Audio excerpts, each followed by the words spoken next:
Ah, ça se connecte vite là, ça y est. Hélène, Jérôme, Maëva, Marie-Hermine. Bonjour à tous. Bonjour, bonjour. On a Catherine, Sylvie, Nadine. Bienvenue à vous tous, on est ravis de vous accueillir. Ah oui, c'est clair, ça augmente là. Ah oui, Bonjour, bonjour. Déjà 17. Génial. Ah oui. Bon, j'espère que vous êtes en pleine forme parce que nous, on est au taquet, hein Juliette? Absolument. On était prêts il y a 2 heures, on aurait pu vous accueillir 2 heures plus tôt. Surtout Émilie, hein. Émilie, elle était prête déjà. Hop, on y va, elle ne pouvait plus attendre. Bonjour Baptiste, bonjour Sophie. Ah, je vois des noms que je connais. Bonjour Pascal, Verena. Vous allez bien? Ça fait un bout de temps qu'on ne s'est pas vu et parlé. N'hésitez pas à nous laisser un petit mot dans l'onglet discussion.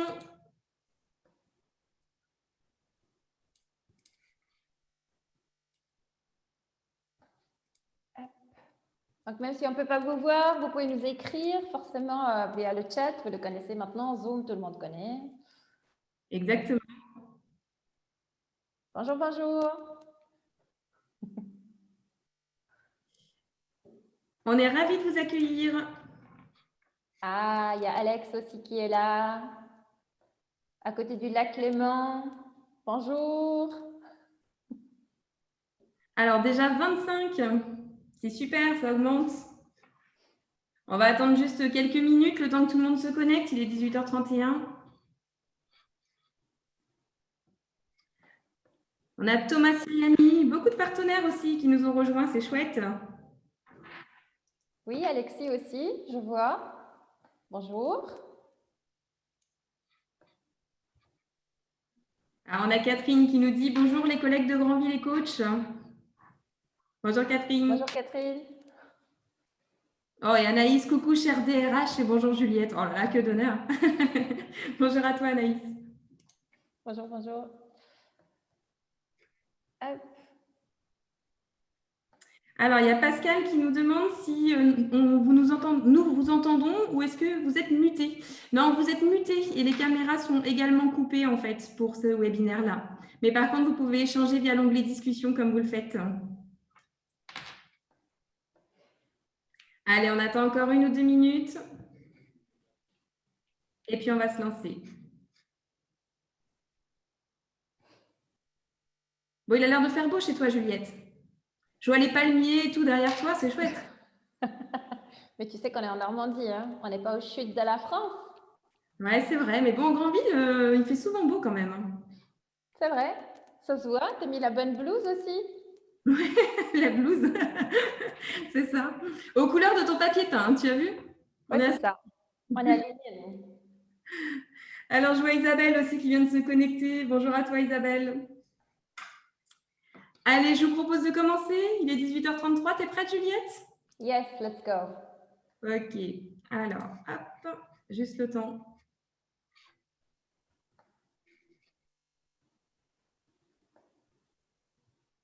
De partager mon écran.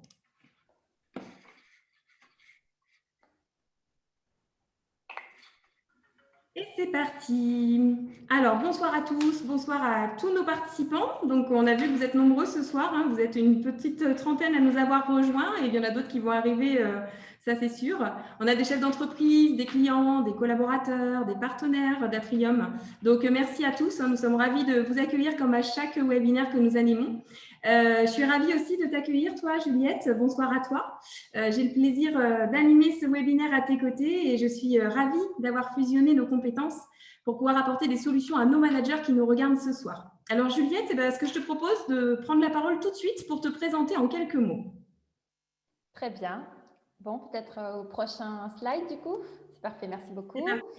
Donc bonjour à tout le monde. Je suis vraiment ravie d'avoir cette opportunité. Donc la première personne que je voudrais remercier, c'est bien sûr Frédéric Diard, qui organise en fait tous ces webinaires, cette possibilité de pouvoir présenter devant un autre public à travers des disons, des mélanges, des collaborations, donc aussi avec Émilie. Je suis très contente que c'est elle qui coordonne aujourd'hui. Donc, sur moi, qui suis-je pour ceux qui ne me connaissent pas encore? Donc, je suis d'origine indienne, je suis née, j'ai grandi en Suisse. Il y a certaines collègues de mes anciens boulots que je reconnais, donc bienvenue à vous aussi. Et donc, de première formation de base, je suis biologiste moléculaire, pour ceux qui ne le savaient pas encore. Et j'avais fait suivre avec une formation en LHEC à Lausanne, en management de technologie. Donc après, c'est ensuite une carrière classique dans le corporate. Donc ceux qui me connaissent, ils le savent, j'ai un peu changé entre l'industrie de l'oxygène médical, après dans le packaging, dans l'automobile, donc c'était assez varié. Et en gros, j'ai tout plaqué après pour créer l'entreprise avec mon mari en Normandie. C'était le Château Léo, donc c'est un lieu de mariage et de réception pour jusqu'à 250 personnes avec des chambres. Et la reconversion en tant que coach professionnel, donc j'ai fait l'école à New York. C'était une école qui est accréditée par ICF, donc l'International Coach Federation, et puis aussi en tant qu'hypnothérapeute avec mon école qui est à Londres. Voilà. Et aujourd'hui, je fais aussi partie du comité de direction de FT International. Ça me tient à cœur parce que c'est une méthodologie qui n'est pas encore très connue hors du monde anglophone. Donc voilà, c'est pour ça que j'ai absolument voulu faire partie de ça. Et Super. le prochain, merci. Donc du coup, je tiens quand même à vous expliquer un petit peu qu'il y a deux casquettes, puisque justement mon école de coaching professionnel était à New York. C'est très important aux États-Unis de faire la distinction entre le côté coaching, qui regarde beaucoup vers l'avant, et le côté thérapie. Donc l'hypnothérapie se focalise souvent sur le passé, toujours avec le but d'avancer dans la vie. Et le coaching, c'est maintenant et vers l'avance. Donc je suis spécialisée dans le coaching exécutif et carrière. Et donc du côté, pour l'hypnothérapie, les applications, c'est les classiques pour arrêter de fumer. Et ce que je me suis spécialisée, c'est l'ano-hypnogastrique. Donc, en gros, la réduction de l'estomac sous hypnose, sans chirurgie invasive. Sinon, les classiques sont les confiances en soi, les traumas, les stress classiques aussi, le burn-out. Et pour le coaching, si vous cherchez à obtenir une promotion, de réinventer votre carrière ou même vous lancer dans l'entrepreneuriat, ça peut être aussi une voie. Créer une work-life balance, c'est quelque chose de plus en plus important aujourd'hui, parce que les limites sont en train un peu s'effacer avec ce télétravail à la maison, travailler beaucoup depuis la maison, et puis de parler en public avec confiance. Donc ça, c'est un sujet un peu entre les deux. Ça peut englober une partie d'hypnose, ça peut une partie coaching classique, mais souvent il y a des blocages, disons dans le passé, qui peuvent faire qu'on n'a pas vraiment envie de parler en public, on a peur, on transpire, on est en train de stresser, paniquer. Et après, donc une fois qu'on a traité ça, on peut aller vers le côté plutôt rhétorique, coaching, corporel, etc. Mais voilà, ça chevauche un petit peu pour vous faire un petit débrief sur les possibilités des deux casquettes. Voilà, je te laisse la parole, Émilie. Génial, merci. En tout cas, bienvenue et merci pour le temps que tu nous consacres ce soir. Je vais en profiter aussi pour me présenter puisque j'interviens à tes côtés ce soir. Donc, moi, je suis Émilie Moulin. Je n'habite pas, je ne suis pas née en Inde, je suis née dans la Normandie profonde. J'ai la chance d'être la maman de deux adorables petits garçons. Moi, ce que j'aime, c'est la convivialité, partager des bons moments, chanter, danser. Et puis, sans oublier aussi mon métier qui me passionne énormément puisque je suis consultante en ressources humaines et en management auprès des chefs d'entreprise. Donc, pour ça, j'anime beaucoup de choses. Donc, dans les RH, j'accompagne les chefs d'entreprise sur les entretiens professionnels, le recrutement, les entretiens annuels, etc. J'interviens aussi sur le management, sur le coaching, sur la prise de parole en public et puis sur l'animation de séminaires et de webinaires, d'où l'animation des webinaires d'Atrium. Alors, avant de rentrer dans le vif du sujet, un petit mot sur Atrium et sur le déroulé. Donc, Atrium, c'est quoi? Alors, pour ceux qui sont déjà venus, ils connaissent, hein, mais pour nos nouveaux, en fait, Atrium est né de la réflexion de plusieurs chefs d'entreprise qui avaient pour volonté de faciliter la vie d'autres chefs d'entreprise, leur faciliter la vie et surtout leur faire gagner du temps. Et c'est pourquoi l'idée de regrouper une multitude de services et de prestataires dans un seul et même lieu est née. Donc, Atrium est sorti de terre en janvier 2020 et c'est un lieu vraiment de convivialité, d'échange, de partage dans lequel vous pouvez organiser des événements, des réceptions, louer des espaces de coworking, mais aussi trouver tous les conseils dont vous avez besoin en tant que chef d'entreprise. On a beaucoup de partenaires qui nous ont rejoints, les voici. Je ne vais pas tous les citer parce que si j'en oublie après, on va me taper sur les doigts. Mais en tout cas, ils sont nombreux et on est ravis d'être à leur côté au quotidien. Et voilà, Atrium, c'est le centre du conseil et ce, dans tous les domaines. Donc, je vous invite vraiment à aller sur notre site internet, le site internet d'Atrium, pour en savoir plus, ainsi que sur le site Facebook. Alors, avant de débuter, de rentrer vraiment dans le vif du sujet, donc, comme on le disait tout à l'heure, voilà, il faut savoir que les micros sont coupés, les caméras également, de façon à ce que voilà, on puisse être en toute liberté dans la deuxième partie de l'exercice. Vous aurez la possibilité aussi de poser les questions par rapport au sujet, de commenter au fur et à mesure via l'onglet discussion ou converser. Nos invités voilà, peuvent prendre le temps tout au long du webinaire de répondre à vos questions, donc surtout n'hésitez pas. Alors, l'ordre du jour. On va avoir une première partie sur le management, donc je vais intervenir plus spécialement sur les difficultés rencontrées par les managers depuis un an. Forcément lié au Covid, il y a beaucoup de changements au niveau du management et les managers ont été mis à rude épreuve. Donc moi, je vais intervenir sur toute cette histoire du management, d'où est-ce que ça part le management et puis où est-ce qu'on en est aujourd'hui et pourquoi est-ce que l'importance de prendre soin de soi en tant que manager est important. Et puis la deuxième partie sera animée par Juliette qui vous fera vivre une sublime expérience d'hypnose et vous allez voir que c'est super chouette pour l'avoir testé il n'y a pas longtemps et je remercie encore Juliette d'avoir testé à ses côtés. Voilà, puis en fin de réunion, on répondra à vos questions si vous en avez. Alors, l'histoire du management. Je ne vais pas vous refaire l'histoire en entier, mais si on résume vraiment très grossièrement le management, on peut dire qu'il y a la notion de management, elle est apparue vers la fin du 19e siècle, quelques années après la seconde révolution industrielle. Et depuis cette époque, en fait, entrepreneurs comme ingénieurs ont réfléchi à la meilleure manière d'obtenir de la performance, une performance optimale pour la gestion et l'administration des entreprises. Et puis, autour des années 1900, qu'est-ce qui se passe? Eh bien, on a monsieur Frédéric Taylor qui propose le concept d'organisation scientifique du travail. Il est plutôt axé sur la productivité dans les usines. Et si on résume en gros son idée générale, on va dire qu'elle repose sur une organisation qui va être plutôt de manière rationnelle, sur le respect des normes, sur un système de rémunération au rendement. Et puis ensuite, nous avons Henri Fayol qui suit et qui arrive en proposant, lui, une approche qui est similaire, mais en apportant plutôt la systématisation du travail du dirigeant, ce qui est d'ailleurs la base de l'administration moderne, entre nous soit dit. Il propose des principes de gestion simples. Il s'agit d'organiser, de commander, de coordonner et de contrôler. Et en fait, pour cet ingénieur, un travail qualifié doit comporter les fonctions suivantes. La production, le côté commercial, le côté financier, le côté comptable, le côté sécurité et l'administratif. Là, je sens que les chefs d'entreprise qui nous suivent, ça leur parle. Et en fait, là, il faut se dire que nous sommes seulement dans les années 1920, en fait. Donc, il y a seulement 100 ans. Et de mémoire, je crois, Juliette, que tu m'as dit l'autre jour que les premières expériences d'hypnose, elles datent d'il y a 200 ans. Hein, c'est ça, si je ne me trompe pas? Entre 200 et 300 années, ouais. Voilà. Tout à fait. Donc, effectivement, voilà, on est sur des notions qui sont plutôt récentes et le management est encore plus récent que l'hypnose. Et en 1920, en fait, le facteur humain, il n'est pas encore vraiment pris en compte. Il faudra vraiment attendre les années plutôt 1930-1940 pour que le facteur humain soit vraiment pris en compte, notamment avec la doctrine d'Elton Mayo et sa théorie sur le management qui est vraiment basée plutôt sur la psychologie pour gérer la motivation, les performances. Et puis la célèbre pyramide de Maslow qu'on a tous étudiée, peu importe nos études.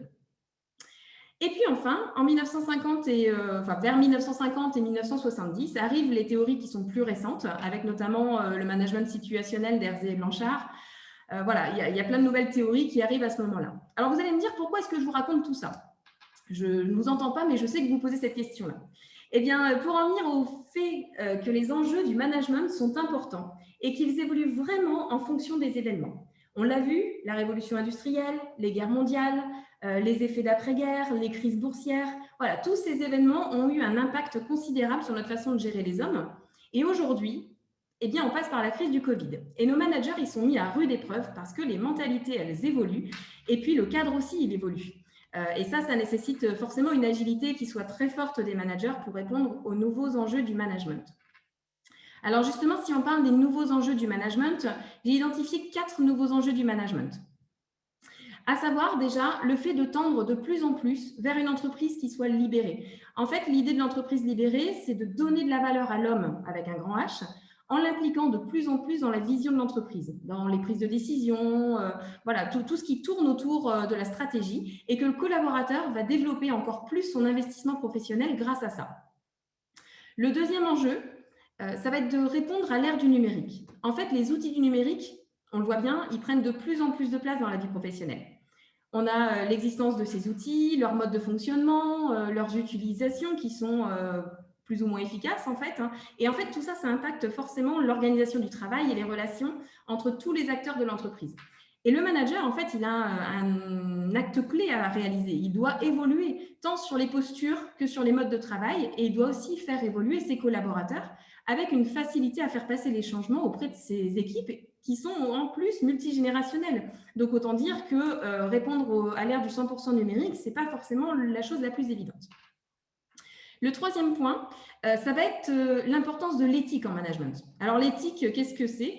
En fin de compte, ce n'est rien d'autre que la traduction dans les actes et les paroles des valeurs intrinsèques d'une personne ou d'une institution. En fait, il s'agit de lignes qui sont directrices, qui vont permettre de prendre la bonne décision dans des situations qui sont parfois compliquées ou des dilemmes qu'on peut rencontrer. Et en fait, le management éthique, eh bien, c'est la façon dont le manager va mettre en place certaines pratiques en utilisant des outils managériaux dans le but de construire un contexte de coopération entre toutes les personnes concernées. Et bien sûr, avec l'entreprise.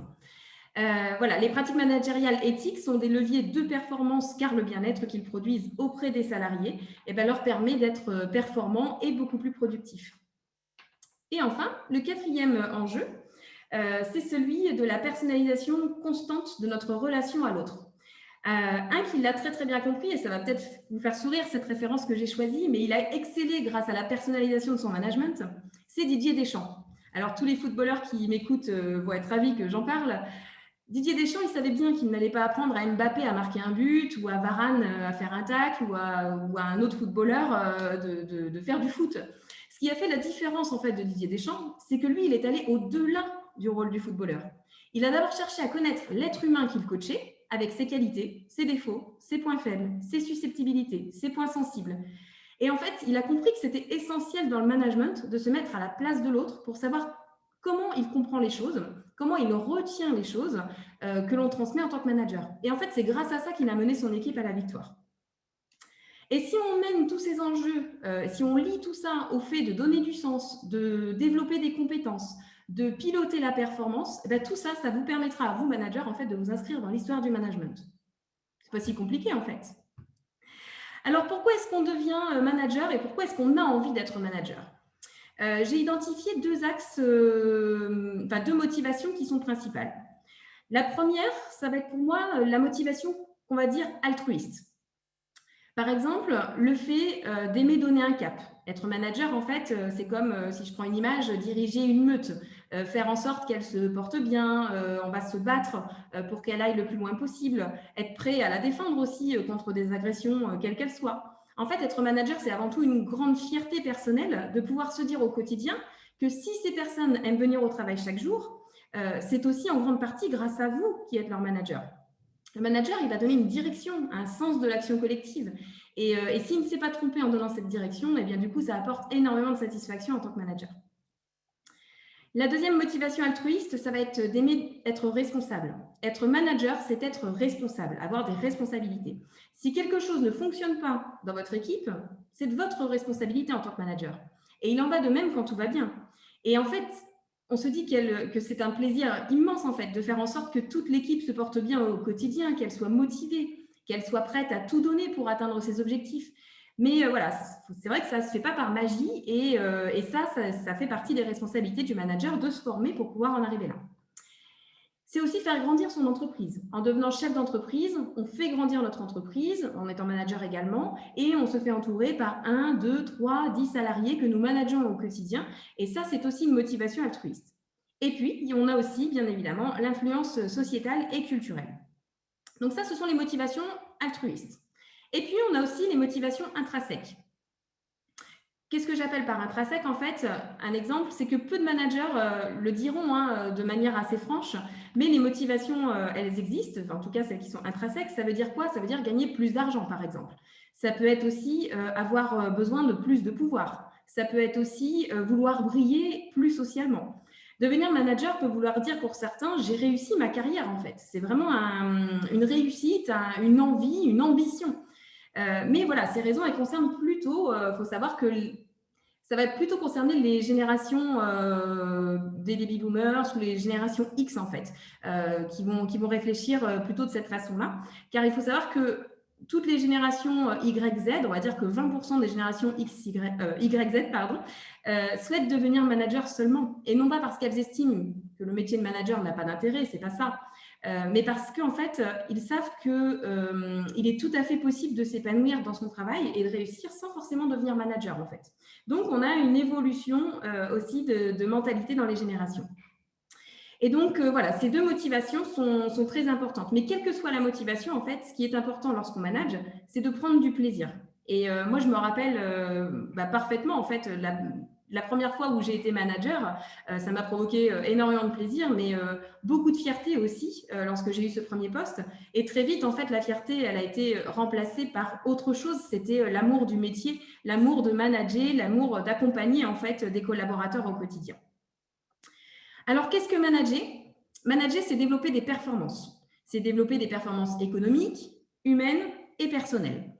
Et pour développer des performances, souvent, qu'est-ce qu'on se dit? On se dit, il faut d'abord qu'on manage l'équipe en globalité, et puis ensuite, on va manager chacun en individuel, et puis parfois, on se manage soi, ou pas, parce qu'on a tendance à s'oublier. Et malheureusement, c'est plutôt l'inverse, en fait, qu'il faut faire. C'est que d'abord, il faut savoir se manager soi. Puis, dans un second temps, on va manager chacun de manière individuelle. Et je vous assure qu'après, manager l'équipe, ça ira beaucoup mieux et ça se fera beaucoup plus naturellement. Et à votre avis, qu'est-ce qui s'est passé depuis le début de la crise du Covid? Eh bien, ce qui s'est passé, c'est que, on ne sait plus par qui commencer. On ne sait plus qui on doit manager, on est tous un peu perdus, on ne sait plus non plus quelle performance on doit développer. Bref, les managers, ils sont mis à rude épreuve. Et puis, voilà, on est complètement perdu au bout d'un an de Covid dans tout ce qui se passe.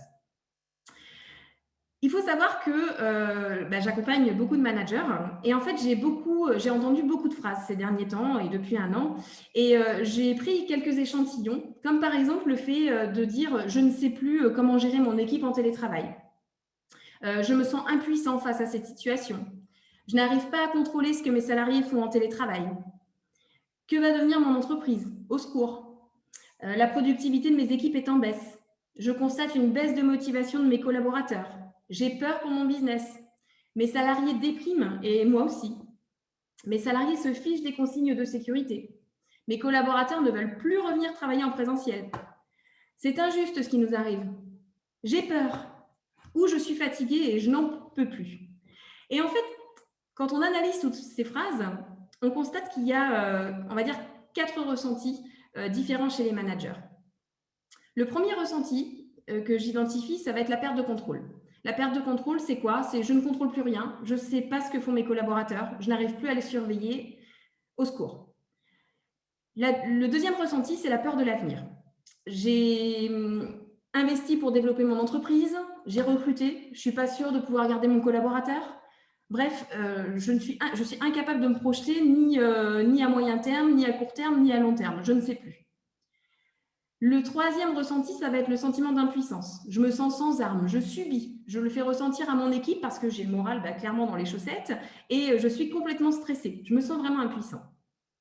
Et puis le quatrième, c'est la perte de confiance en soi. Et je dirais même la perte de confiance des autres envers les autres en fait. Suis-je vraiment fait pour ce métier? Peut-être est-ce qu'il faudrait que je change? Je n'ai plus d'énergie, comment je fais pour la retrouver? Mes collaborateurs doutent de moi, ils ne me font plus confiance. Enfin, voilà, il y a plein de choses en fait qui rentrent en considération. Bref, on est en panique et à la limite de la crise et puis au secours, j'ai plus d'air, sortez les brancards, quoi. C'est un peu ce qui se passe. Et je vous rassure, en fait, il y a plein de solutions dans tout ça. Et ça mérite de remettre en cause aussi vos capacités managériales. Enfin, de vous remettre en question, pas de remettre en cause vos capacités, mais en tout cas de vous remettre en question et de prendre du recul par rapport aux situations. Et la première des choses, ça va être de vous recentrer sur vous-même pour inciter vos collaborateurs à vous suivre. Alors, vous recentrer sur vous-même, ça veut dire quoi? Ça veut dire déjà être exemplaire. Être exemplaire, vous y êtes tous les jours exemplaire. Mais c'est de se dire, est-ce que je suis exemplaire tout le temps? Par exemple, je discutais l'autre jour avec un maçon qui me disait « Oh là là, j'en peux plus, mes gars, ils ne mettent pas leur masque, ça m'agace. » Alors moi, je lui ai demandé, je lui ai dit « Mais est-ce que toi, tu mets ton masque sur les chantiers ?» Il m'a dit « Bah non, mais bon… Je lui ai dit « Oui, mais où est ta crédibilité en fait? Si tu me dis qu'ils ne mettent pas leur masque, ben, commence par le mettre et tu vas voir qu'il y aura un effet miroir et ça va bien se passer, ça va mieux se passer. Donc, c'est ça être exemplaire. C'est les petits faits du quotidien, se dire est-ce que moi, je suis exemplaire au quotidien? Le deuxième point, ça va être de faire de l'empathie. Faire de l'empathie, un autre exemple, j'étais avec un autre manager il n'y a pas très longtemps qui me disait que son collaborateur, il avait ses enfants, il gardait ses enfants alors qu'il était en télétravail. Et lors d'une visio, en fait, il entendait les enfants, etc. Et en tant que manager, il était agacé, en fait. Sauf que ce qu'il faut se dire, c'est que le collaborateur, en fait, c'est le premier à être mal à l'aise par rapport à cette situation. Donc, en fait, il culpabilise déjà. Donc, est-ce que c'est utile d'en rajouter et de lui montrer votre agacement qui va faire qu'on va rentrer dans une roue sans fin? Peut-être pas. Donc, prenez du recul et essayez de faire de l'empathie par rapport à ces situations qui sont complexes pour tout le monde. Le troisième point, c'est savoir se remettre en question. Tout n'est pas toujours de la faute des collaborateurs. Ils ne sont pas parfaits, vous n'êtes pas parfait, mais quiconque. Ça n'existe pas la perfection. Donc, apprendre à se remettre en question, c'est important. Et si votre collaborateur a fait une erreur, il faut, dans un premier temps, avoir le réflexe de dire oui, mais ok, la consigne, elle n'a pas été respectée, mais est-ce que moi, j'ai donné une bonne consigne? Est-ce que j'ai été claire dans ce que j'ai donné? Est-ce que vous êtes juste au quotidien, équitable envers votre collaborateur? Et est-ce que vous êtes juste envers vous-même aussi? Le quatrième point, ça va être de savoir prendre du recul. Alors, j'ai un autre ami qui me disait il n'y a pas très longtemps, un autre exemple, il m'a dit « Émilie, tu ne vas pas être contente, j'ai viré un de mes gars sur mon chantier parce qu'il refusait de garder son masque. » Aïe, aïe, aïe, aïe. Autant dire que l'image du manager, là, clairement, elle en a pris un coup. Alors, un conseil, quand vous sentez que la colère, elle monte, respirez, ne réagissez pas à chaud, apprenez à gérer vos émotions. La colère, il faut savoir qu'elle intervient lorsqu'un élément vous blesse intérieurement, en fait. Sauf que là, vous êtes manager, donc le côté intérieur, il faut l'oublier et prendre du recul par rapport à ça. Et si vous sentez que la colère monte, sortez, prenez l'air, avalez votre salive, comme si vous ravaliez votre colère, en fait. Tout ça dans l'objectif de réagir correctement sans avoir à le regretter derrière. Un autre point, c'est d'apprendre à faire confiance. Faire confiance à ses collaborateurs. En fait, il faut se dire que si vous les avez recrutés, c'est parce qu'ils ont aussi une conscience professionnelle. Et vous partez du principe que le principal, c'est que le travail soit fait. Peu importe quand, peu importe à quel moment, c'est pas grave qu'ils prennent une pause de plus, on s'en fiche. Il faut simplement que le travail soit rendu en temps et en heure, et puis lui inculquer au quotidien le dialogue, les règles de productivité, et puis de l'amener petit à petit vers le travail que vous souhaitez. Autre point, le fait de prendre le temps de développer de nouvelles stratégies et des nouveaux projets. Ben oui, en fait, en ce moment, c'est le moment de vous réinventer, de réfléchir à l'après, de ne plus subir, de ne plus être dans l'instant T, être dans l'anticipation des événements à court ou moyen terme. Et comment? Eh bien, tout simplement, vous allez voir, c'est très simple, en se posant, en coupant vos téléphones pendant 1 heure, en coupant vos mails, juste 1 heure, pour prendre une feuille blanche et en répondant à des questions très simples. Quelle est la vision de mon entreprise? Quelles sont et seront ses missions de demain? Quelles sont les valeurs de mon entreprise? Comment est-ce que je réponds à ces valeurs? Et puis moi, dans tout ça, quel est mon rôle en fait? Prenez juste le temps, 1 heure, vous allez voir que vous allez gagner en efficacité. Un autre point, ça va être de retrouver aussi son dynamisme. Ben oui, on l'a vu, hein, tout le monde a peur, tout le monde est un peu coincé, on ne sait pas trop, enfin on a même un peu de difficulté parfois à se lever parce qu'on ne sait plus pourquoi on se lève.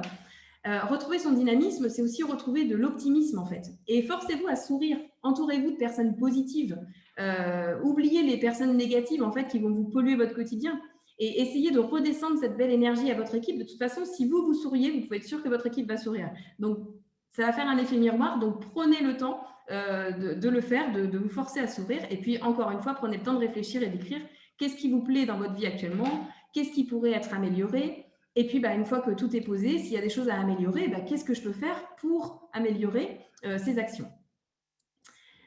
C'est aussi être porteur de sens. Il faut tout expliquer. Voilà, ce qu'il faut vous dire, c'est que l'homme n'est pas une machine. Et en fait, une machine, c'est facile, on appuie sur le bouton et hop, il s'exécute, il se met au travail.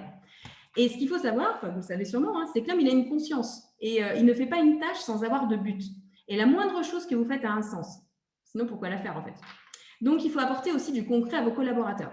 J'ai échangé encore une fois une petite anecdote avec un coiffeur qui me disait l'autre jour, non mais tu te rends compte, Chloé, elle est là depuis 1 semaine et elle ne prend pas d'initiative et elle ne répond pas au téléphone quand elle sonne. Quoi.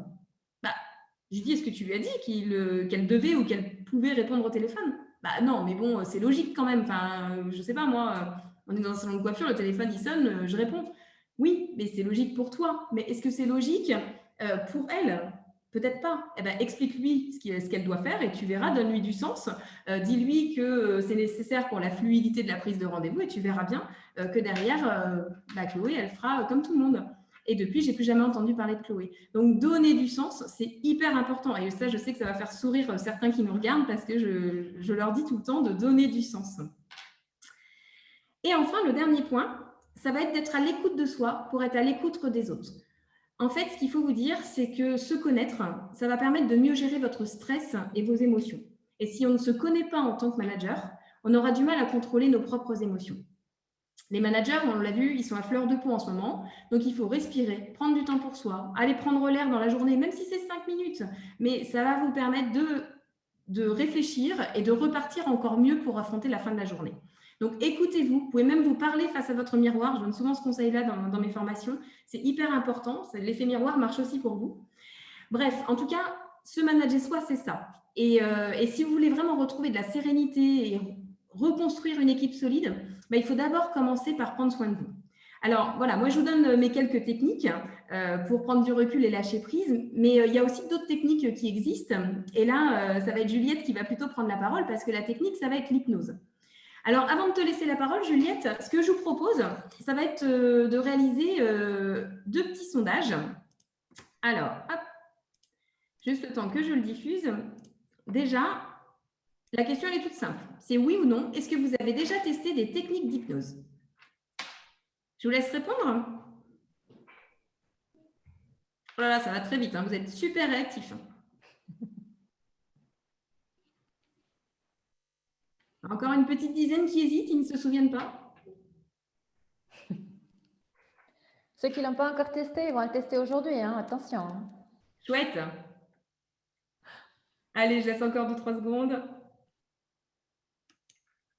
Allez, je mets fin au sondage et je vous partage les résultats. Alors Juliette, je ne sais pas si tu vois mes résultats. Oui, presque moitié-moitié là. Tu dis pardon? C'est presque moitié-moitié. Moitié-moitié. 48% des personnes qui nous regardent ont déjà testé l'hypnose et 52% n'ont jamais testé. Alors, je vous propose un deuxième sondage.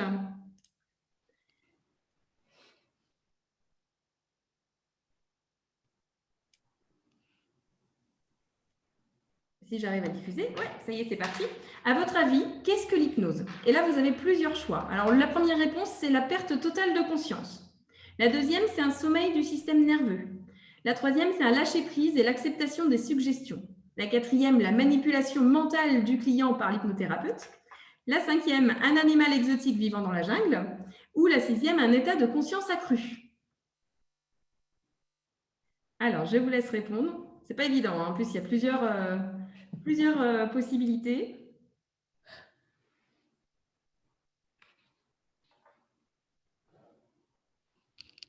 Alors, je vous laisse quelques secondes encore. Quasiment tout le monde a répondu. Tiens. Allez, encore 3-4 participants qui ne savent peut-être pas ou qui n'ont pas envie de répondre. Allez, je mets fin au sondage et je vous partage les résultats. Et puis Juliette, ce que je te propose, c'est de pouvoir réagir par rapport aux résultats. Ok, super. Merci beaucoup, Émilie. Donc, ça, c'était un petit peu un test pour voir où vous en êtes sur le niveau de l'hypnose. Donc, la perte totale de conscience, absolument pas. Donc, justement, ça, c'est ce qu'on croit. En fait, c'est le cas en hypnose. C'est lié avec la chose, la manipulation mentale du client par l'hypnothérapeute. Donc, ce n'est pas comme moi, je peux venir trifouiller dans votre cerveau et de vous faire des choses que vous n'avez pas envie de faire. Pas possible. En sommeil du système nerveux, oui. Lâcher prise et l'acceptation des suggestions, absolument. C'est ça la base de l'hypnose. C'est en fait uniquement ça. Je peux vous raconter les meilleures choses du monde. Si vous ne les acceptez pas, il n'y a absolument rien qui va se passer.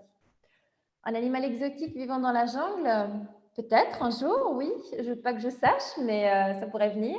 Et un état de conscience accru, oui, tout à fait. Il y a certains nombres qui disent, la Bible de Dave Hellman qui en parle, il dit même que l'état de conscience, elle est accru de 2000% quand on est en hypnose par rapport à notre état actuel quand on est actif en train de parler, par exemple maintenant entre Émilie et moi. Donc vous allez le ressentir vous-même, mais pas mal du tout, les réponses. Ok, super. Alors, j'arrête le partage des résultats et puis du coup, je te laisse prendre la main. Super, merci beaucoup. Alors, merci Émilie pour ton exposé sur le management. C'est vraiment très intéressant de savoir d'où ça vient et puis comment c'est en train de se développer en ce moment. Et comme tu disais justement, la connaissance de soi et puis aussi de savoir manager ses propres émotions est très, très importante. Donc, aujourd'hui, ce qu'on va regarder en particulier avec la séance d'hypnose, c'est 2 points. La première, c'est cette sensation de perte de contrôle ou même la peur de perdre le contrôle. Et le deuxième, c'est la confiance en soi. Donc, entre les 4 qu'elle nous a montrés, ça va être les 2 en principal. Par contre, la perte ou la peur de perdre le contrôle, c'est un petit peu aussi lié à l'impuissance. C'est un peu les 2, je vais les prendre ensemble. C'est ce qu'on va regarder aujourd'hui. Donc, au niveau de l'hypnose, pour ceux qui ont peur que je puisse prendre en gros la main sur votre cerveau, ce n'est pas possible. Puisque moi, je peux vous donner des suggestions, mais c'est votre conscient qui prime. Toujours, vous gardez le contrôle. N'ayez pas peur. Donc, à tout moment, vous êtes capable de vous arrêter, de sortir de l'hypnose. Vous ne restez pas non plus coincé dedans, ce n'est pas possible. Vous ne connaissez pas des zombies qui peuvent marcher encore en hypnose aujourd'hui, ça n'existe pas. Et le fait que je ne puisse pas contrôler votre conscient, c'est pour vous donner l'exemple, sinon tous les hypnothérapeutes seraient des milliardaires, n'est-ce pas? Je pourrais dire simplement sur le chèque, vous mettez encore 2 ou 3 zéros de plus. Ou aujourd'hui, en fait, vous n'avez pas besoin de me payer. Vous me mettez juste un Porsche sur le parking devant et ça ira.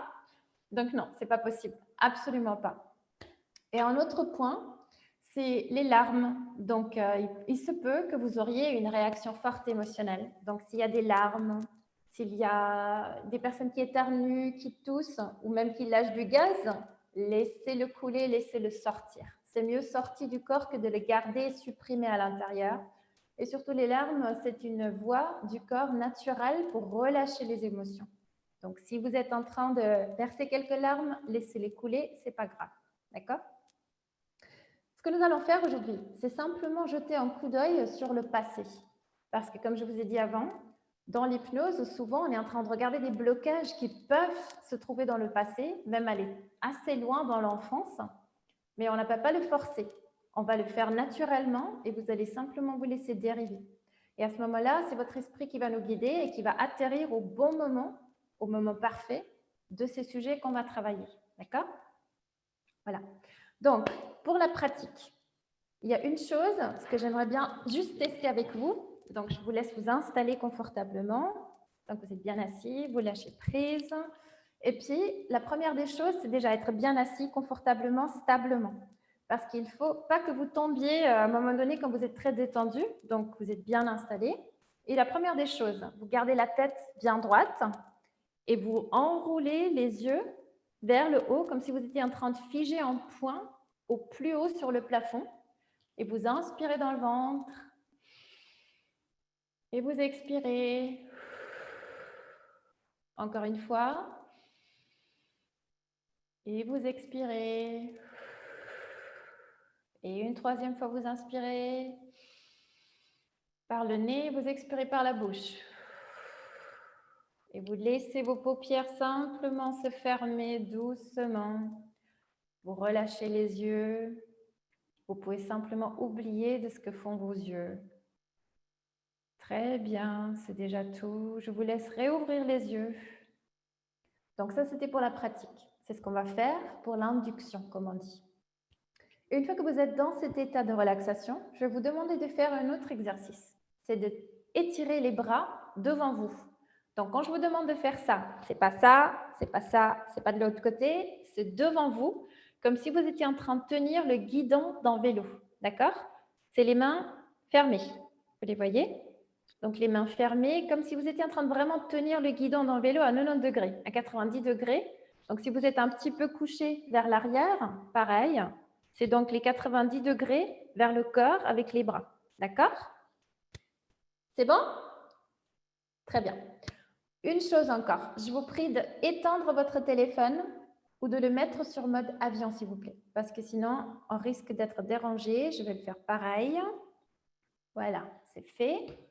Comme ça, on est sûr qu'il n'y a pas des choses qui vont biper et sonner au milieu de la séance. Je vous laisse une seconde pour le faire. C'est tout bon? On est parti? Let's go. OK. Alors, je vous laisse prendre une position confortable. Décroisez vos jambes et vous posez main simplement sur vos jambes avec les mains ouvertes, donc une position très ouverte. Vous relâchez les épaules. Vous pouvez les secouer un petit peu. Puis maintenant, je vous laisse figer un point fictif ou réel au plafond en gardant la tête droite. Et vous inspirez. Vous expirez. Encore une fois, vous inspirez par le nez. Et vous expirez. Une dernière fois, vous inspirez. Et vous expirez. Très bien. Maintenant, permettez à vos paupières simplement se fermer, se laisser fermer doucement, gentiment. Vos paupières deviennent lourdes, tellement lourdes et fatiguées. Vous pouvez ressentir quand vos paupières deviennent lourdes et fatiguées. Vous relâchez tout. Vous relâchez les petits muscles de votre front, les petits muscles autour de vos yeux. Vos paupières sont lourdes et fermées. Vous relâchez vos joues, votre mâchoire. Vous détendez votre nuque. Vous détendez vos épaules. Et vous baissez légèrement votre menton juste de quelques centimètres, comme si vous étiez en train de regarder depuis un balcon vers le bas. Et vous ressentez la relaxation dans vos épaules. Vous relâchez tout, chaque muscle, chaque nerf, chaque tendon. Vous détendez votre poitrine, votre ventre. Vous relâchez vos jambes, vos mollets, vos pieds. Vous détendez vos bras, vos avant-bras, vos mains. Tout est confortablement détendu. Vous permettez de lâcher prise. Un petit instant de détente dans la journée. Vous vous permettez de simplement vous détendre. Vous le ressentez comme une vague de relaxation qui vous envahit, qui s'empare de vous, vous plongeant encore plus profondément dans un état totalement détendu, confortable. Vous vous sentez tellement bien, agréablement tenu, c'est tellement agréable. Vous vous permettez de lâcher prise. Vous pouvez ressentir que les battements de votre cœur se ralentissent. Les pensées dans votre esprit se ralentissent. Doucement, gentiment. Et vous pouvez voir que vous vous trouvez dans un jardin magnifique. Ce jardin, il est coloré, il est splendide. Vous regardez autour de vous dans votre imagination. Regardez les arbres, les arbustes, les fleurs. La température, elle est parfaite. Vous êtes tellement à l'aise. Vous êtes entouré par des personnes que vous aimez, qui vous aiment. Il y a peut-être des animaux. Vous êtes simplement à l'aise et protégé. Simplement à l'aise et protégé. Vous lâchez prise. Et au milieu de ce jardin magnifique, vous voyez une plateforme. Elle est grande, elle est spacieuse, elle est ouverte. Donc aucune crainte, vous êtes protégé, complètement sécurisé. Vous montez sur cette plateforme, sachant que rien ne peut vous arriver, vous êtes complètement protégé, totalement en sécurité.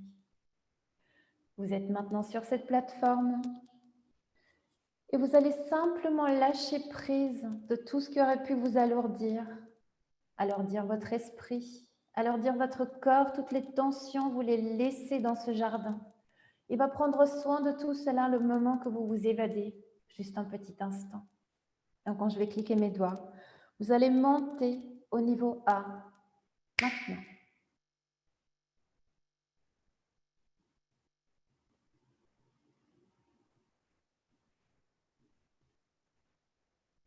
Très bien.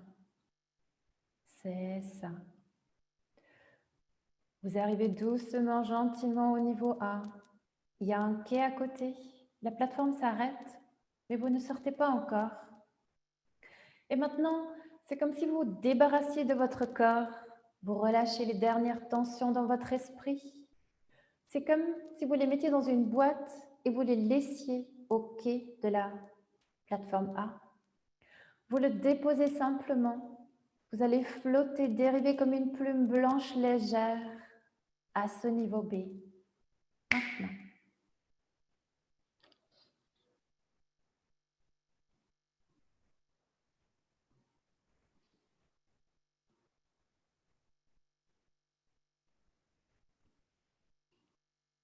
Très bien. C'est parfait. Vous arrivez donc au niveau B. La plateforme s'arrête juste un instant. Et nous allons monter encore plus haut dans la détente totale, dans la légèreté, le confort absolu. Et vous allez maintenant simplement vous imaginer que la gravité quitte votre corps. Elle va rester au niveau B. Et vous allez flotter comme un astronaute dans l'espace, dans des hauteurs, dans des légèretés insoupçonnées.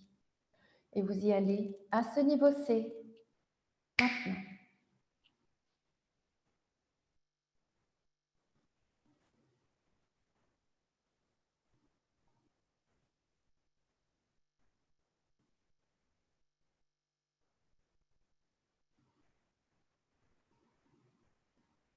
Très bien, c'est ça. Vous arrivez donc doucement, gentiment au niveau C. La plateforme s'arrête. Vous êtes léger comme un astronaute dans l'espace. Vous ne sortez pas de cette plateforme en marchant.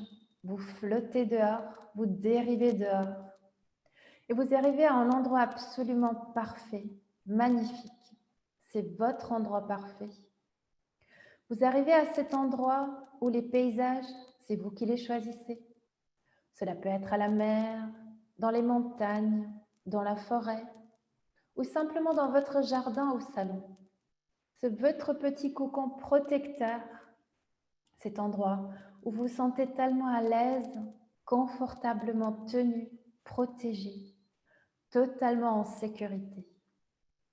Vous regardez autour de vous dans votre imagination. Les températures sont parfaites.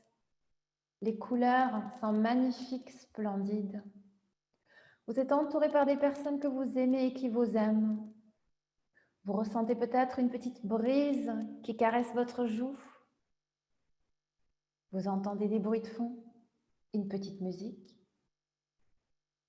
Vous vous sentez simplement à l'aise. Vous ressentez des vêtements confortables sur votre peau. Ces vêtements sont tellement confortables, vous vous sentez bien dans votre peau.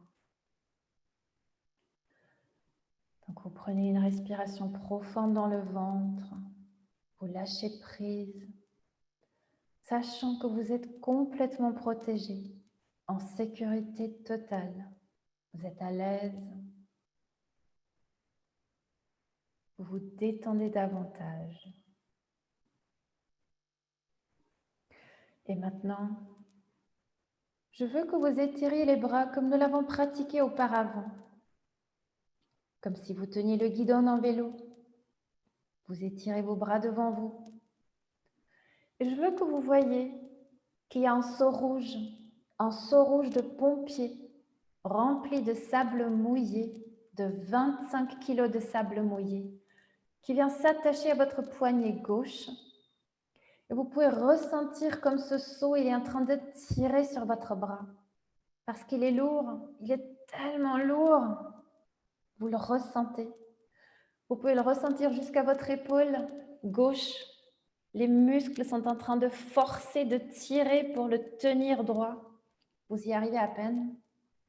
Ce seau, il est en train de tirer sur votre bras gauche. Vous le laissez faire parce que vous savez très bien, 25 kilos de sable mouillé, c'est trop lourd. Vous le laissez faire. Vous lui permettez de ramener votre bras un peu vers le bas. Et bien en même temps, vous ressentez comme un ballon en hélium, il vient s'attacher à votre poignet droit. Donc vous ressentez comme ce ballon en hélium, et vous savez que l'hélium est plus léger que l'oxygène. Ce ballon, il est directement au-dessus de votre poignet. Et il ramène votre poignée droite vers les hauteurs, parce que votre bras, il est léger comme une plume. Et ce ballon, il a envie de l'amener. Il a envie de le lever légèrement, facilement vers les hauteurs. Et il le fait facilement. Il ramène votre bras vers les hauteurs, facilement, légèrement. Il amène votre bras dans des hauteurs, comme une plume qui est levée comme un levier. Et maintenant, le ballon, il change de direction. Il se dirige directement vers votre tête. Et en même temps, votre poignée, elle est ramenée vers votre poitrine. Votre poignée est doucement, gentiment amenée vers votre poitrine. Donc, votre bras ne se lève plus. Votre bras est amené doucement, gentiment vers votre poitrine. Et vous le laissez faire parce que c'est tellement agréable de ressentir cette sensation de légèreté. Vous le laissez faire. Et encore, il se rapproche, il se rapproche, il se rapproche de votre poitrine. De plus en plus, de plus en plus. Et avec chaque centimètre que votre poignet se rapproche de votre poitrine, vous allez plus en profondeur dans la détente totale, dans un confort absolu. Et en même temps, vous pouvez ressentir que ce seau rouge, il est en train de tirer sur votre poignet gauche. Vous forcez, vous essayez de le poser. Ce seau, il est trop lourd. Il est tellement lourd. Et en même temps, maintenant, vous pouvez ressentir que votre poignet, il est tellement proche de votre poitrine. Donc, je vais compter sur 3. Et vous pouvez simplement reposer vos 2 mains ouvertement sur vos jambes. Donc, sur 3, 2, 1. Vous pouvez reposer vos mains sur vos jambes, ouvrir vos mains, les détendre complètement, relâcher complètement. Vous vous retrouvez à nouveau à ce niveau-ci, à ce niveau de détente, de confort absolu. Et c'est merveilleux parce que maintenant, vous avez vu à quel point vous êtes absolument suggestible. Moi, je le savais déjà, mais maintenant, vous l'avez vu aussi. Et si vous êtes capable d'accepter des suggestions qui n'ont absolument aucune valeur réelle, vous êtes aussi absolument capable d'accepter des suggestions qui sont bonnes et utiles pour vous faire avancer dans votre vie. Donc, détendez-vous et laissez cette sensation de légèreté encore une fois prendre racine en vous. Allez de plus en plus en profondeur, totalement dans la détente, dans la relaxation totale. C'est ça. Et chaque fois que je vais cliquer mes doigts, vous allez encore plus en profondeur, 10 fois de plus, 50 fois de plus. Vous vous détendez encore et encore un peu de plus. Vous relâchez votre corps et votre esprit totalement, complètement détendu. Très bien. C'est parfait. Donc, dans ce bel espace de détente, où vous avez totalement lâché prise de ce qui aurait pu vous alourdir, vous déranger. Vous êtes léger, flottant comme une plume blanche. Et ici, à cet espace, vous avez libre accès à votre subconscient comme une base de données, puisque votre subconscient, il n'oublie rien. Même si consciemment, vous n'êtes pas vraiment tous les jours dans tous les souvenirs. Votre subconscient, il a stocké tout comme une base de données qui a retenu toutes les informations de votre vie, comme un bouquin qui contient tous les chapitres de votre vie. Donc, vous pouvez facilement... Donc, ce qu'on va faire maintenant, on va jeter un petit coup d'œil dans votre passé. On va aller voir où cela a commencé, où est-ce que vous avez acquis, à quel moment, pourquoi ces croyances autour de la perte de contrôle, la peur de perdre le contrôle, ce sentiment d'impuissance. Donc, quand je vais compter sur 5, vous allez simplement, facilement retourner dans un tunnel temporel. Vous allez dériver, flotter dans ce tunnel temporel. Vous allez devenir plus jeune, plus petit, plus court, plus léger. Et vous allez flotter, dériver dans ce tunnel temporel pour atterrir parfaitement sur la scène, un événement qui a tout à voir avec la raison, la racine, la cause. Pourquoi vous avez ce sentiment de perdre le contrôle, ce sentiment d'impuissance? Donc, quand je vais compter sur 5, vous y allez en flottant, en dérivant facilement, légèrement, nul besoin de forcer. Vous y allez sur 5, 4, 3, 2, 1. Vous y êtes. Maintenant, laissez l'image s'échauffer comme une vieille télé qui devient de plus en plus claire. Laissez l'image s'échauffer. La scène que vous voyez maintenant dans votre esprit, est-ce qu'il fait jour ou est-ce qu'il fait nuit? Est-ce que vous êtes à l'intérieur ou à l'extérieur? Est-ce que vous êtes seul ou avec quelqu'un? Qu'est-ce que vous faites dans cette scène? Qu'est-ce que vous ressentez dans cette scène? Quel âge avez-vous environ? Regardez autour de vous dans cette scène. Écoutez. Je vais donc compter sur 3 et vos oreilles seront grandes ouvertes. Vous allez entendre quelque chose qui est lié absolument à cette croyance sur la perte de contrôle, le sentiment d'impuissance. Vous allez l'entendre clairement. Quelque chose qui est dit à propos de vous, autour de vous, derrière vous, devant vous. Donc sur 3, 2, 1. Vos oreilles sont grandes ouvertes. Qu'est-ce que vous entendez?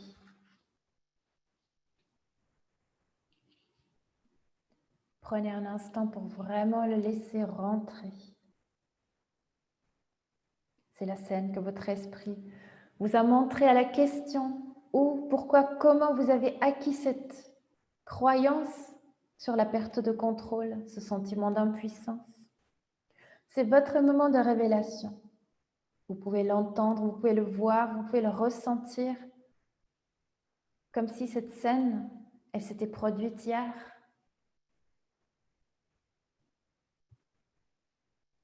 Vous voyez, vous entendez, vous ressentez pourquoi ou comment tout cela a commencé. C'est possible qu'il soit très tôt dans votre enfance. Vous avez peut-être vu ou entendu quelque chose qui a absolument influencé, impacté la façon dont vous gérez encore aujourd'hui le contrôle, ce sentiment d'impuissance. Restez avec cette scène et vivez-la pleinement. Regardez autour de vous. Écoutez. Qu'est-ce que vous faites? Si vous n'êtes pas seul, qu'est-ce que font les autres personnes qui sont avec vous?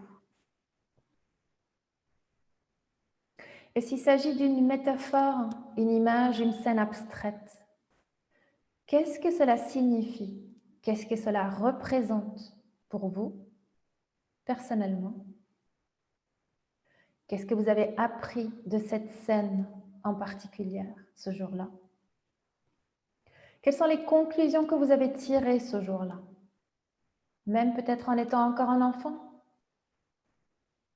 Il pourrait y voir quelque chose comme « Je n'ai absolument aucun contrôle, je suis trop petit. Ce que j'ai à dire ne compte pas. Personne ne veut entendre ce que j'ai à dire. » Ou « Je ne peux rien faire, je n'ai absolument pas les moyens. »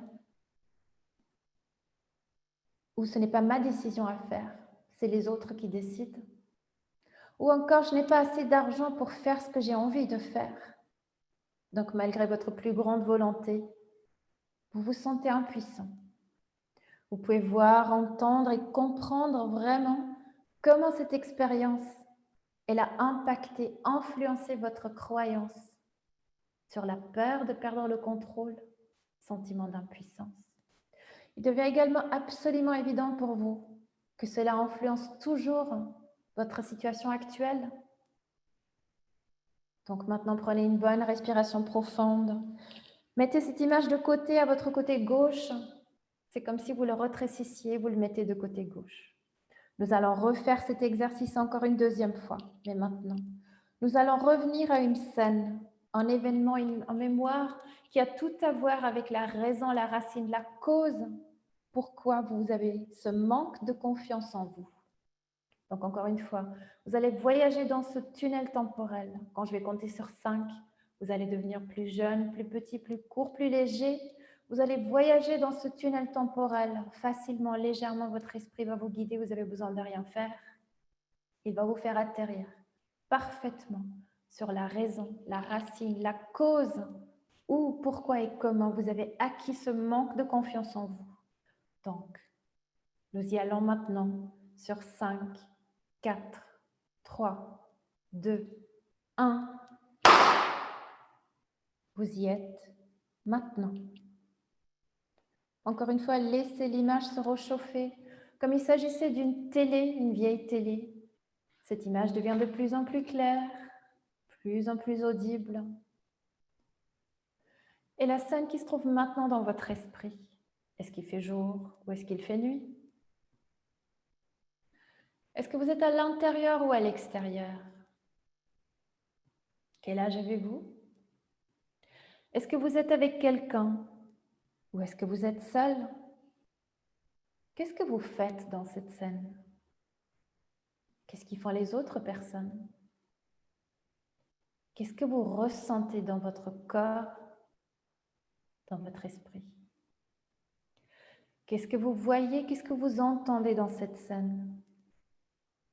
Regardez tout autour de vous. Regardez tout autour de cette scène. Donc encore une fois, je vais compter jusqu'à 3 et vos oreilles seront grandes ouvertes. Vous allez entendre quelque chose qui est dit à propos de vous, autour de vous, derrière, devant vous. Donc sur 3, 2, 1. Qu'est-ce que vous entendez? De quoi entendez-vous parler?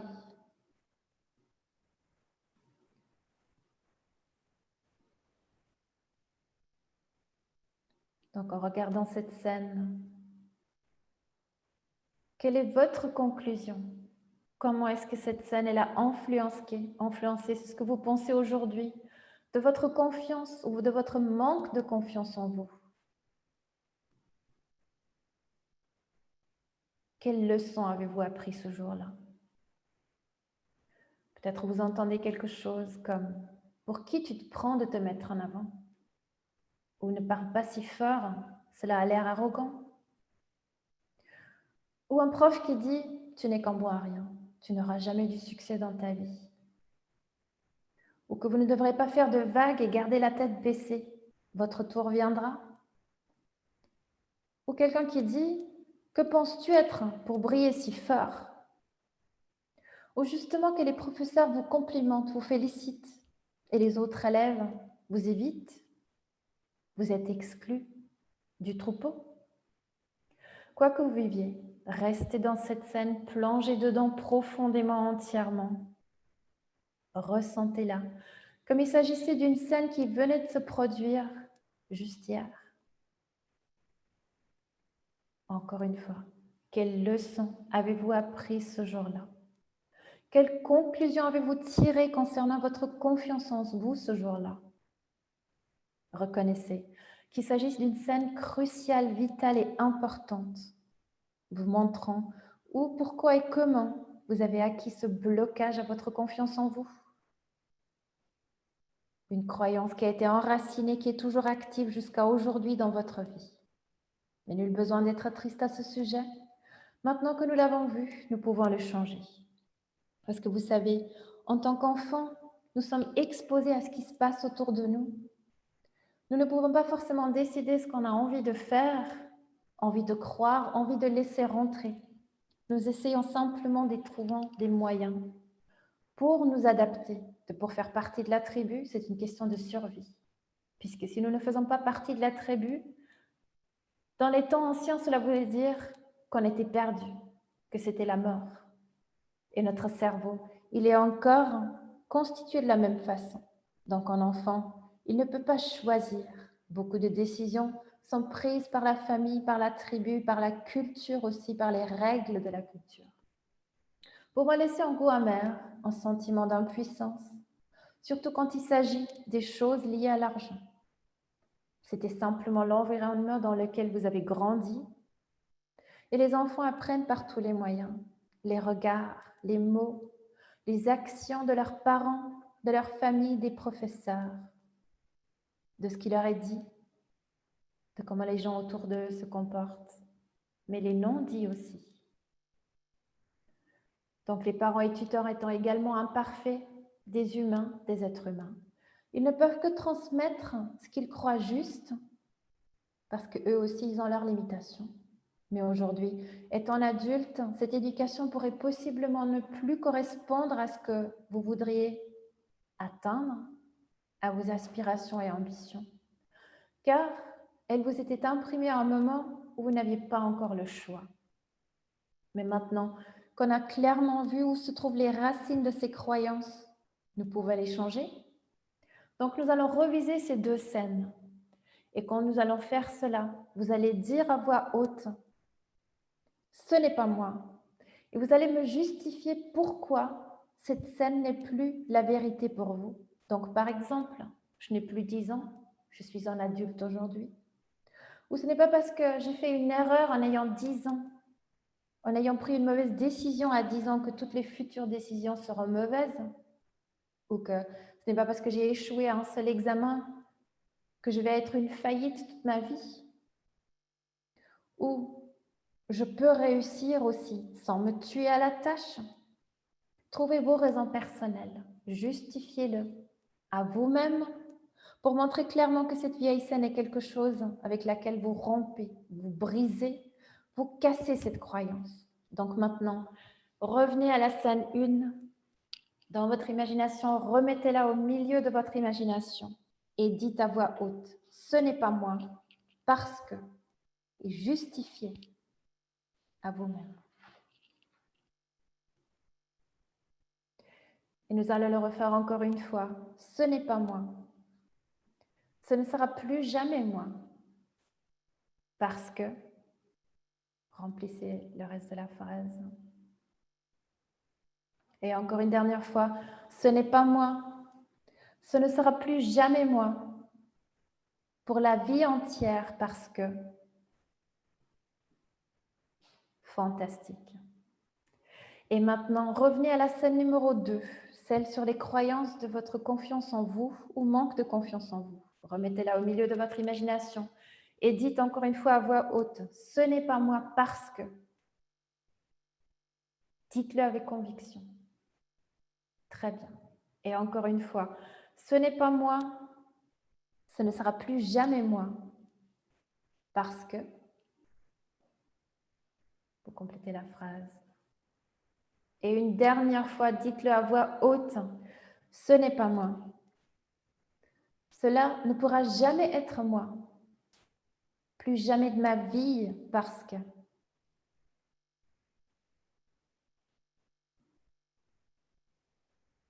Fabuleux. Très bien.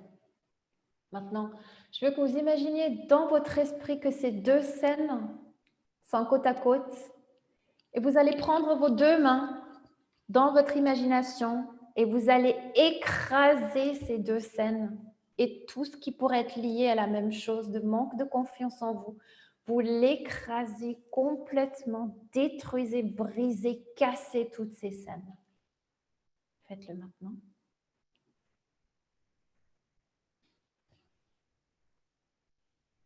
Très bien. Maintenant, vous pouvez voir que tout ce qui était brisé, cassé, détruit, part en fumée, part encore, disparaît, a disparu. C'est très bien. Mais il manque encore une partie importante du puzzle.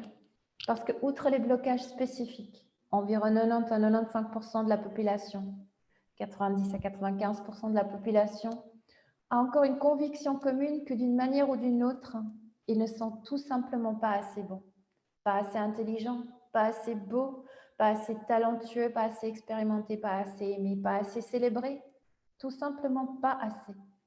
Et comme il s'agit d'une croyance en courant sous-jacent la personnalité, cela influence tout ce que nous faisons, non seulement sur le contrôle, le succès ou la croyance en l'avenir, mais aussi nos relations, nos familles, notre volonté de oser, de poursuivre de grands objectifs. C'est intimement lié à notre croyance en nous-mêmes. Si nous ressentons toujours ce manque de ne jamais être assez, peu importe ce que nous faisons, ce que nous réalisons, peu importe combien nous faisons nos preuves dans cette vie, dans notre travail, cela aura invariablement en effet un impact important sur notre sentiment de sécurité et de mérite, de se sentir capable de trouver des solutions à toutes les difficultés qui pourraient nous être lancées dans la figure, surtout comme dans une situation de Covid. Et parce que nous n'avons pas le contrôle sur des circonstances extérieures. Nous ne pouvons pas savoir, par exemple, si le jour de notre mariage il pleuvra. Et vous connaissez les marées, hautes ou basses, ce n'est pas nous qui les influençons. Ou si quelqu'un réagirait de la manière qu'on voudrait quand on essaie de transmettre un message dans nos travails. Puisque chacun d'entre nous a sa propre volonté et nous avons uniquement le contrôle sur nos pensées. C'est nos pensées qui influencent ce que nous ressentons. C'est nos ressentis qui vont influencer nos actions et nos actions vont donner des résultats. Donc, tout commence par les pensées. Pour changer nos pensées, il doit y avoir des mots que vous avez voulu entendre depuis très longtemps et vous connaissez bien, mieux que quiconque. Mais les personnes dont nous aurions aimé entendre ces mots, ils ont leurs propres limites. Et même si vous avez trouvé quelqu'un qui aurait été capable de vous donner ces mots, peut-être la fréquence ou la quantité n'était pas suffisante pour vous. Donc, remplissons nous-mêmes avec ces bonnes choses. Je vous laisse répéter à voix haute après moi. Comme un petit enfant à l'intérieur de vous, à qui vous dites ces mots. Tu es un enfant magnifique. Je suis fière de toi. Je suis heureux d'être ton parent. Tu es tellement intelligent. Tu es tellement beau. Tu es talentueux et intéressant.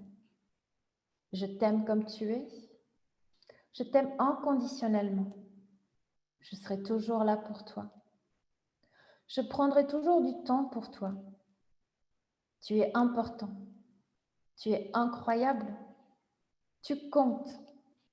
Ce que tu as à dire compte pour moi. Et maintenant, disons-le en la première personne. Répétez encore une fois à voix haute. Je suis adorable. Je suis aimable. Ce que je suis suffit. Je compte. Je suis profondément significatif. Je suis intelligent. J'ai des talents à partager avec le monde. J'ai un contrôle total sur mes pensées, donc sur mes actions et réactions. J'ai toujours fait de mon mieux. Je suis courageux. Je suis persévérant. Je suis tenace. Mes talents peuvent facilement être monétisés. Je mérite d'être célébré, applaudi. Je suis capable d'exprimer mes émotions, calmement, tranquillement. Je suis exactement là où je dois être. Nul besoin de me comparer à quelqu'un d'autre. Je suis absolument ambitieux et motivé. Je suis capable de trouver de bonnes solutions. En fait, j'ai beaucoup de pouvoir. J'ai le pouvoir de décider ce que je pense. J'ai le pouvoir de dire non. J'ai le pouvoir de mettre mes limites. Je crois en moi. Je suis confiant. Je mérite le succès. Je mérite de croire en moi-même. Tout cela est absolument disponible pour moi. Et ce n'est pas parce que j'ai plus de richesse que quelqu'un d'autre en a moins. Je m'écoute. J'écoute mes émotions. J'écoute mon intuition. J'ai déjà surmonté autant d'obstacles. J'y arriverai encore. Vous pouvez arrêter de répéter maintenant. Laissez rentrer ces mots. Laissez ces mots vraiment rentrer profondément dans votre esprit. Puisque votre esprit ne sait pas distinguer si c'est quelqu'un d'autre qui les dit ou si c'est vous-même. Tout comme il ne se soucierait pas de qui met de la lotion sur une peau sèche, il l'absorbera simplement. Vous pouvez le faire aussi souvent et autant que vous le souhaitez, jusqu'à ce que ces mots prennent racine en vous, jusqu'à ce que vous ayez cette confiance inébranlable, jusqu'à ce que vous ressentiez cette paix intérieure profonde. Donc, en sachant que ce que vous êtes suffit, d'être plus centré est une bénédiction pour les autres aussi, car vous parlez et vous agissez d'un espace de plénitude et non pas d'une place de manque. Quand quelqu'un ne réagit pas comme vous le souhaitez, vous savez simplement que ce n'est pas